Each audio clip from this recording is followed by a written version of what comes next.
et début de tournage, sachez-le, d'En Dourakov, Le Jour des Fous. Et salut compagnie, j'espère que tout va bien dans vos chaumières, bienvenue dans ce nouvel épisode de Sachez-le, la version courte des épisodes d'Allez savoir. Et aujourd'hui, un épisode quelque peu spécial où nous allons parler de... Un astre errant, tueur de monde, viendra percuter Khonshu. Ainsi le Ragnarok commencera, jusqu'à ce que la Terre céleste s'unisse à tout jamais avec Gaïa. La fin de la vie sur la Tori ne sera qu'une question de temps. Fuyez. Ok, alors, moi je dis que ça ressemble à une énigme. Alors, essayons de décrypter. Un astre errant, c'est la définition d'une planète, tueur de monde. Un astéroïde. Normalement, si je me trompe pas, c'est des planètes mineures pas bien encore formées, dont l'un a participé à l'extinction des dinosaures, même si... ils étaient déjà sur le déclin, mais on s'en fout. Et normalement, ça doit être ça.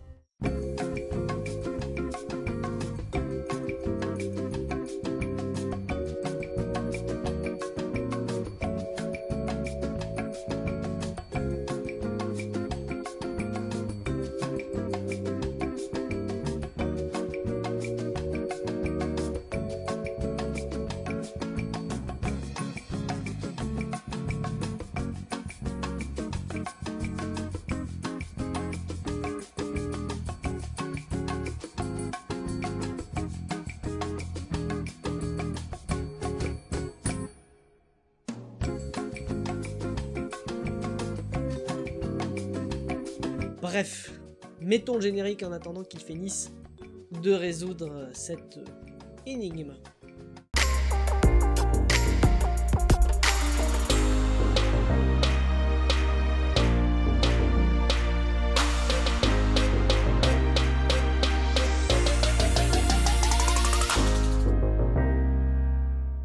Résumons. Khonshu est le dieu de la lune chez les Égyptiens. Ainsi, une météorite ou un astéroïde va percuter la lune.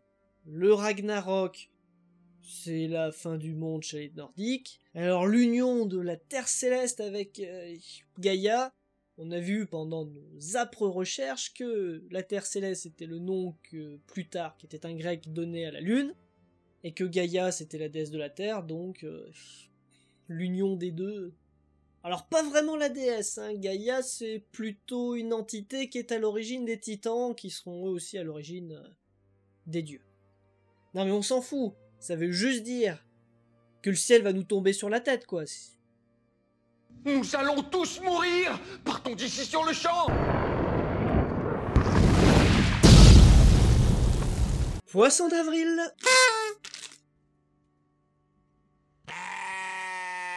Par contre, on en parle du fait que l'épisode est prévu pour le 25 mars et pas le 1er avril, là, je comprends pas tout. Alors, entre nous, tout le monde s'attend à des canulars et autres calembours un 1er avril, alors que un 25 mars, la supercherie peut marcher. Je suis même sûr qu'elle a marché auprès de vous. Bon, si elle a pas marché, tant pis. On aura essayé, Mais du coup, l'origine de cette tradition du 1er avril, il y a plusieurs hypothèses, mais selon la version la plus répandue, cette coutume serait tirée d'une fête qui débutait le 25 mars. Fut un temps où le Nouvel An était célébré du 25 mars au 1er avril, le 25 mars étant le premier jour de l'année. Il s'ensuivait une semaine de festivités qui symbolisait la fin de l'hiver, la nouvelle année et des temps plus propices, ainsi quelques personnes en profitaient pour s'échanger quelques cadeaux. Cependant, en France, tout changea en 1564, où le roi Charles IX décide de passer du calendrier julien au calendrier grégorien. Ainsi, la fête du Nouvel An, qui se situait du 25 mars au 1er avril, fut déplacée au 1er janvier. Le changement s'opéra, mais c'est sans compter une certaine résistance de certains Français à vouloir perdurer les anciennes traditions. Ainsi, les partisans du nouveau régime se moquèrent des partisans de l'ancien régime, et leur envoyèrent quelques plaisanteries et moqueries. Ainsi débute la coutume du 1er avril. En France, toutes ces plaisanteries sont nommées poissons d'avril, car cette période marque la fin du signe astrologique du poisson. En effet, le soleil à cette époque de l'année quitte justement le signe zodiacal du poisson. Tout simplement. Les pays frontaliers à la France ont eux aussi connu le changement de calendrier, et avec lui leur propre version du poisson d'avril. Par exemple, en Angleterre, ça se nomme le April's Fool pour les sauts d'avril, ou encore en Italie, le Pescar l'avril, pêcher l'avril.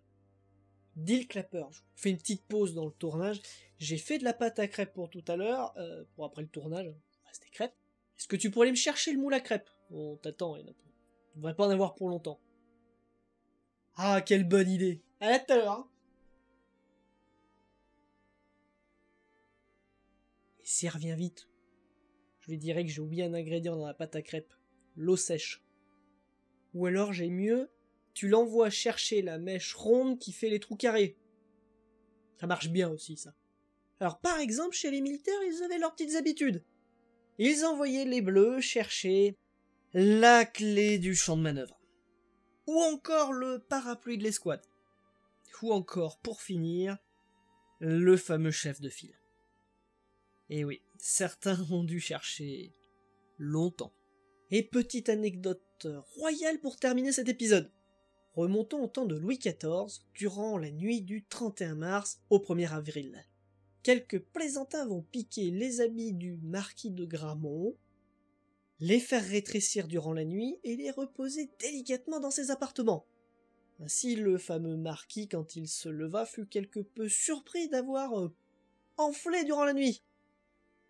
Le comte de Toulouse va se grimer en médecin, l'ausculter et lui faire une petite ordonnance où il est marqué « Prends des ciseaux et découpe ton pourpoint ». Et ainsi, la cour va en rigoler toute la journée. Et merci à vous de nous avoir suivis, n'hésitez pas à nous laisser un pouce bleu, un pouce rouge, un commentaire, de partager l'épisode, et si le cœur vous en dit, de nous suivre sur les réseaux sociaux qui sont en description. Merci à vous.